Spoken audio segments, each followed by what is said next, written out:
Hai Indonesia, selamat datang di MIPOD, Miss Indonesian Podcast. So, hari ini kita akan mendiskusikan tentang akses pendidikan untuk perempuan di Indonesia.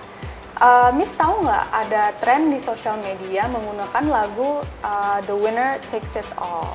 Tahu banget dong, jujur lihat trennya tuh sedih ya, karena mereka itu keterima di jurusan kuliah, kampus, impian mereka.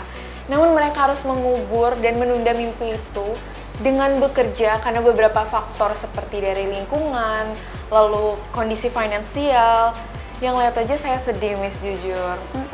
Miss pernah dengar statement ini nggak sih? Dimana perempuan yang sudah berumah tangga, itu tuh mereka kesulitan untuk melanjutkan ke pendidikan selanjutnya. Karena ada beban tanggung jawab yang sudah melekat, dimana kayak mereka harus ngurusin rumah lah, mengurus suami, sehingga mereka tuh kesulitan untuk melanjutkan pendidikan selanjutnya.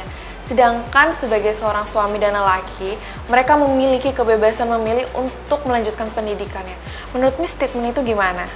Wah, Miss NTT, saya yang mendengarkannya saja merasa frustasi. Bagaimana dengan mereka yang harus mengalaminya ya, Miss? Dan sayang sekali banyak perempuan-perempuan di Indonesia yang setelah menikah maupun itu menikah setelah umur yang legal ataupun menikah dini mengalami hal yang seperti itu. Padahal pendidikan itu kan hak semua orang, dan menurut saya pendidikan untuk perempuan adalah hal yang penting sekali ya, Miss, karena pendidikan untuk orang bisa merubah banyak hal dan memberikan mereka banyak kesempatan, dan apalagi untuk perempuan yang bisa meningkatkan derajat mereka, derajat keluarga mereka. Benar banget.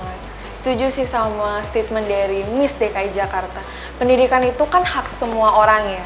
Jadi kita sebagai perempuan, saya yakin perempuan Indonesia itu memiliki ambisi dan tekad yang kuat untuk mengejar mimpi mereka. Dan menurut saya keren banget sih, dari mereka yang tidak dapat melanjutkan pendidikannya, mereka bisa melanjutkan karir mereka bisa membangun value mereka diri sendiri dengan caranya mereka sendiri. Keren banget, dari majalah, dari platform-platform sosial media kita bisa melihat CEO ataupun pendiri-pendiri startup yang seorang perempuan. Kita bisa melihat dari kisahnya, kisah perjalanan hidup mereka, seperti itu, Miss. Jadi mendengarkan statement Miss yang tadi, saya jadi teringat dengan ibu saya sendiri yang sebenarnya ia ingin melanjutkan S1 hukum, namun karena kondisi finansial dan juga terbatasnya akses untuk informasi dan mencari beasiswa dan lain-lainnya, ia harus mencari sekolah dengan jurusan yang cepat. Akhirnya bukan S1, akhirnya D3, Miss. Namun karena ia sangat bertekad, dia berhasil mempunyai perusahaan dia sendiri. Nah, bayangkan, Miss, jika perempuan-perempuan Indonesia itu yang sangat giat, sangat semangat dengan akses pendidikan yang terbatas, jika kami memberikan mereka akses pendidikan yang layak, yang mereka inginkan, apakah mereka akan tidak lebih keren lagi ya, Miss? Bener banget kan, dari yang kita seperti disediakan, misalkan solusinya bisa disediakan dari pemerintah, ada beasiswa, lalu ada awareness, dan menurut Miss ada solusi apa lagi sih yang bisa membantu nih perempuan-perempuan menempuh pendidikan yang lebih tinggi atau selanjutnya? Terima kasih, Miss, atas pertanyaannya. Nah, menurut saya solusi untuk meningkatkan akses pendidikan kepada perempuan itu tidak bisa ad hoc, tidak bisa hanya satu dan kami lakukan sebentar. Karena kan tadi kami sudah menjabarkan ya kenapa akses pendidikan untuk perempuan itu bisa seterbatas itu. Apapun yang bisa terjadi kepada mereka, ada pernikahan dini, ada terbatasnya informasi, kondisi finansial, dan ekspektasi kepada wanita untuk fokus menjadi ibu rumah tangga.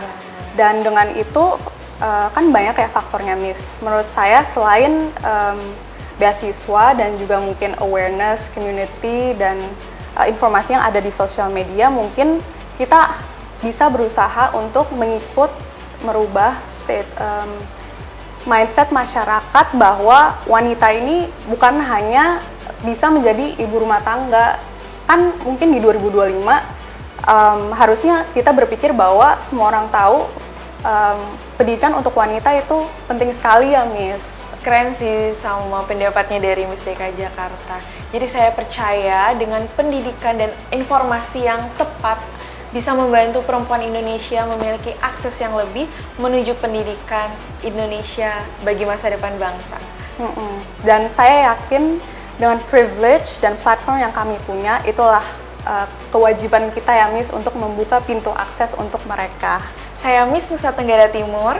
Saya Miss DKI Jakarta. Sampai jumpa di Mipot selanjutnya. Terima kasih.